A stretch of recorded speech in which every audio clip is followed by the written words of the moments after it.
Hello and welcome to another episode of Media Dialogues with Storyboard 18. I'm Delsha Durrani and today I'm in conversation with Philippe Schaus, Chief Executive Officer of Moët Hennessy, the Wines and Spirits division of LVMH. Philippe is with us today to shed light on what the company is doing in the India market, how it's reimagining experiences for consumers in a post-pandemic world, and how India is redefining Asia's luxury landscape. Hello and welcome to CNBC TV18. Philippe, it's lovely to have you on the show. Thank you. Thanks for inviting me.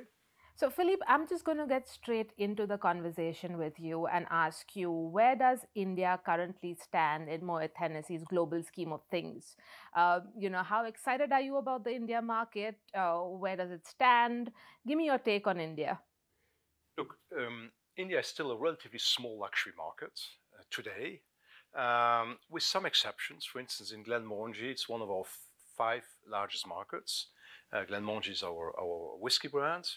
On the other categories, I think it is a market in which, as there is a growth in wealth, people are progressively elevating their needs into living, transportation, travel, food, and as they go up this hierarchy of desires, they will come ultimately into enjoying high quality wines and spirits. Mm-hmm. And so I think we have a nice development period in front of us, and that's why we are investing in this market. That's why we build a winery with Chandon in India. That's why we believe in the Indian market. Mm-hmm.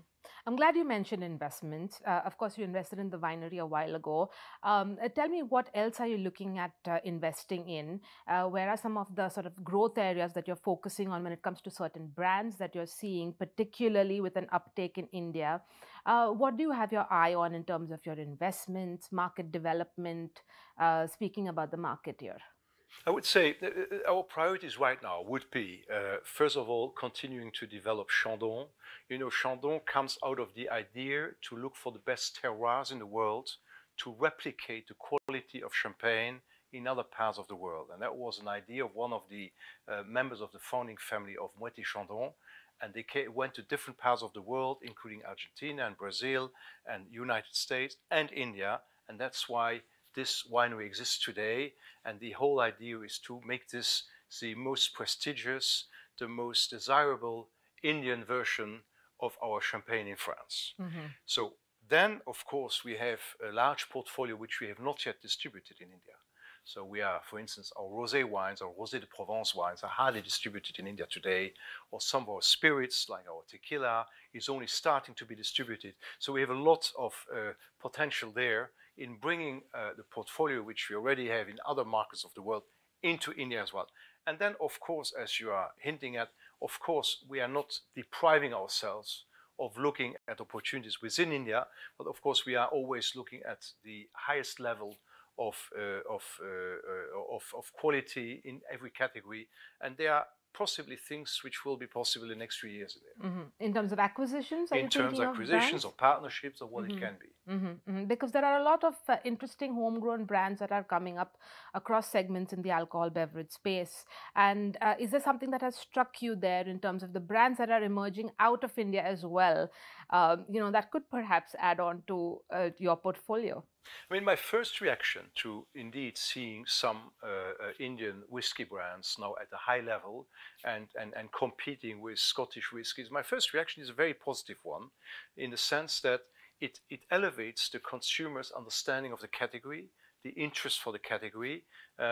Whiskey drinkers are typically, they are drinking in a repertoire. They like to try out different things, and to have a national brand or a couple of national brands to choose from, if anything, is going to help the category. So we are very positive about that. Should we one day be able to partner in some way with one of these brands? Possibly. It could be very interesting. So we keep all our options open. Mm-hmm, absolutely. And because you mentioned Indian consumers, let's just dig a little bit into, what perhaps makes the Indian luxury consumer different from your consumers in other markets, whether it is North America, Europe, or, places in the Middle East, like Dubai, for instance. What sets apart the Indian luxury consumer? And let me also expand on that question a little bit and ask you how India is perhaps reshaping the idea of luxury in Asia, for instance? So I think there are a few characteristics of the Indian luxury consumer. The first one is that India has a very strong luxury culture of its own, particularly in the fashion world, with the traditional dresses, of which there are today very modern versions and developments and all that. So Indians come with a own tradition and culture of luxury based on incredible craftsmanship throughout the country. I mean, I'm talking about fashion. I could also have mentioned jewelry and so on. So that makes it quite different. Secondly, what we see is Indians acquiring luxury while in India from foreign brands, but even more so, there are Indians traveling abroad and shopping abroad. You know, we recently opened at Harrods in London. For the first time, Harrods opened a ground floor champagne bar in the middle of the beauty section, as they wanted to create this energized concept around the Moët Hennessy brand. Mm-hmm. So Moët Hennessy today has this bar, and it's very interesting to observe who the customers are. And a large proportion come from India. So they go to Harrods and they like to enjoy one of our brands, our flagship brands, which is Moët Hennessy, and that says a lot about it. How we don't have a bar like that in India, mm-hmm. but once we open it in Harrods, it works immediately with an Indian consumer. And there are other places. I mean, Dubai, the Far East. There are many places where we see a growing number of Indian consumers who shop our bars, restaurants, boutiques, mm-hmm. and who like to enjoy, learn, bring back the taste, the culture of high-end wines and spirits, and of course other luxury categories back home. We also have, in a growing way, Indian tourists who visit our wineries in mm-hmm. France.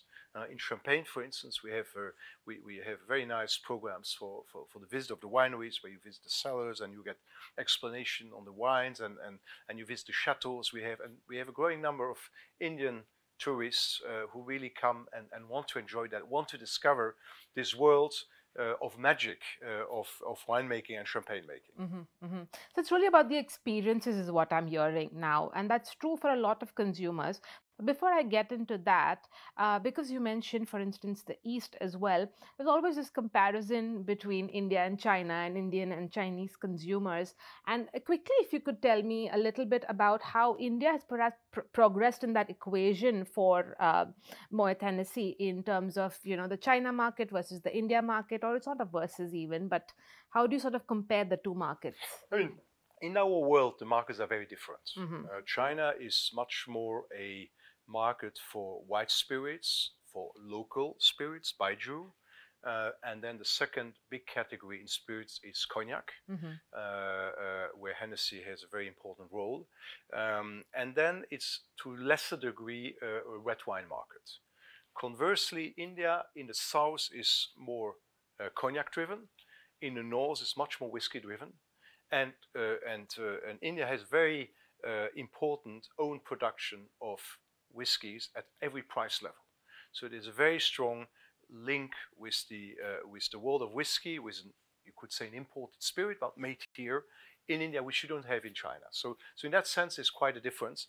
And then I would say that in terms of wealth building and traveling, of course, China has a few years of advance on India, but I guess India is going to catch up over the next decades or so. We'll come to that, talk about India's decade. But before that, because we spoke about the kind of experiences that you're seeing consumers wanting and desiring, let me ask you then, how important is it to give consumers an aspirational experience versus a more sort of personalized experience? How are you looking at, developing and designing those experiences for consumers today? Is it just about aspiration, or is it more about personalization today? Well, it becomes both. In the world of wine and spirits, if you go in a restaurant and you have a chef who comes and explains you the menu before you are being served the food, you will enjoy it better because you know something about what you appreciate it better. Yes. The same happens on wines and spirits. If I serve you today a glass of Krug champagne and I explain you how the assemblage is working, how we use wines which are 5, 10, 15, 20 years old sometimes, to bring them together in a very specific way to create this incredible champagne you are going to try, you will have a different experience. So being able to do that, being able to show the vineyards, explain the vineyards, being able to show the winery, all that will add to your comprehension of what you are drinking, to the sophistication of the experience. We have brought it to an extreme with Chandon in California. We've created a visitor center in which you have all of that. You visit the winery, you can see the vineyard, you get all the explanation, but you also have a whole program where there's a marriage between food and sparkling wine, and you can book experiences which can last 2, 3, 4 hours. You are in the green, you are in the nature, you have a wonderful view, you have the vineyard around you, you get all this great food brought to you. The whole ambience has been designed with the music and the furniture and all that to make it a 360-degree experience, up to the point that people who leave say, "Oh, can I take this share? Can I buy this? Can I buy when I come? Can I come back?" Because it goes, it goes beyond experience into a true lifestyle, and a lifestyle which you would like to take with you back home. Keep a piece of that with you. Yes. Forever. Forever. So you mentioned a lot of the offline experiences, right? Let's talk a little bit about online now, especially with the advances that we're seeing in technologies like AI.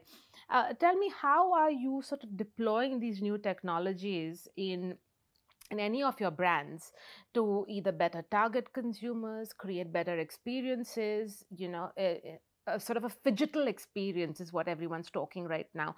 Is that something that, your brands, a lot of them legacy brands, how are you thinking about that? How are you thinking about the phygital experience? I could intervene in topics like supply chain, or if you talk, for instance, the management of a distillery where you manage complex stocks of inventory and assemblage and all that. These are topics where AI could play a role. But when it really comes to the actual experience, we're still in handcrafting. We have still a winemaker who will explain you how he created this particular wine. We're still going to talk about how this season was different from the previous season, and how the whole viticulture was adapted to that particular season to bring out the best of the terroir, whatever the climate would have been, whatever the rain would have been, whatever the sunshine would have been, whatever the temperature would have been. So I would say we are still selling the magic of this old craftsmanship, and this which has been transmitted from generation to generation over hundreds of years. Ruinart, our champagne brand, is almost 300 years old.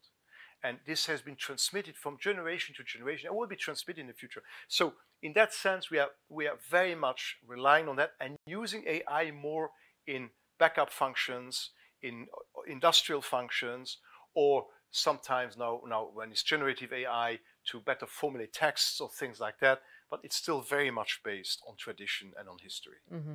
Absolutely. But just zoom out a little bit, and not as the CEO of Moët Hennessy, but just as, a corporate leader. What's your quick take on all this sort of, this doom and gloom talk around AI, jobs, of course? What's your take on it? First of all, AI is happening. AI will do some things better than humans can do them. For other things, we'll still need the humans and their intuition and their savoir-faire. I think AI will help people to better job. I think it will create new jobs also. It will elevate the levels of what we are expecting in many areas.